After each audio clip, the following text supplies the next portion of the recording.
encore un cas d'une tortue qui a été percutée par un bateau et qui est morte des suites de ses blessures. Donc à l'autopsie, comme dit le vétérinaire, il y avait plusieurs raisons de mourir, hein. La carapace qui était cassée, la colonne vertébrale et la moelle épinière sectionnée, les poumons perforés, un rein abîmé, la rate et le foie abîmés. Donc c'est sûr que la tortue de toute façon n'aurait pas pu survivre.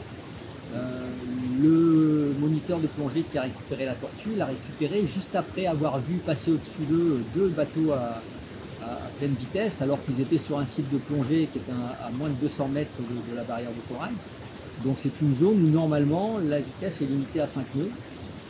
Et à 5 nœuds, on n'a pas aucune chance de percuter une tortue parce que les tortues ont le temps de voir arriver les bateaux et donc de plonger. Ce qui n'est pas le cas lorsqu'on est à 15 nœuds, 20 nœuds. Là, effectivement, les tortues ont beaucoup moins de temps de réaction.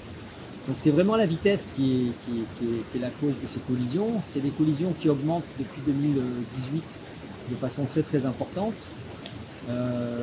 On sait très bien que si la réglementation sur la limitation de vitesse, donc 5 nœuds à moins de 300 mètres, était respectée, ça pourrait réduire de 60% les collisions qu'on observe. Si on limitait cette vitesse à 10 nœuds dans la bande des 1000, on pourrait réduire de 90% ces collisions. Donc maintenant, voilà, c'est aux usagers de prendre conscience de ce risque-là et d'adapter leur comportement pour que on diminue ces risques de collision. On a mis des panneaux à l'entrée des ports, on a mis des panneaux à l'entrée des pontons, on communique chaque fois qu'il y a des collisions. Donc normalement, pratiquement tout le monde maintenant à La Réunion sait qu'il y a des risques de collision avec les tortues en mer.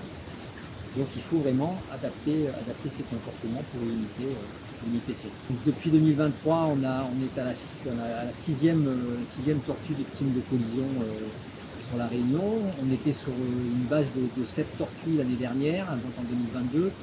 8 tortues l'année précédente, voilà, alors qu'avant 2018, on était entre 1 et 2 tortues par an en moyenne, quoi. Donc il y a vraiment une augmentation de ces collisions, avec une évolution des blessures, qui montre que les blessures ne sont plus liées uniquement à des hélices de bateau, mais qu'elles sont liées aussi à des chocs avec des parties dures de la coque des navires, donc ça peut être des foils, ça peut être la proue des navires. Voilà, donc il faut que les bateaux rapides prennent conscience que de faire de la vitesse à proximité du récif corallien sur des fonds de moins de 30 mètres, et ben ça met en danger des tortues qui sont là pour se nourrir. Et que si on veut continuer à avoir des tortues autour de La Réunion, il faut absolument arrêter de naviguer à vitesse rapide dans les zones où les tortues sont tombées.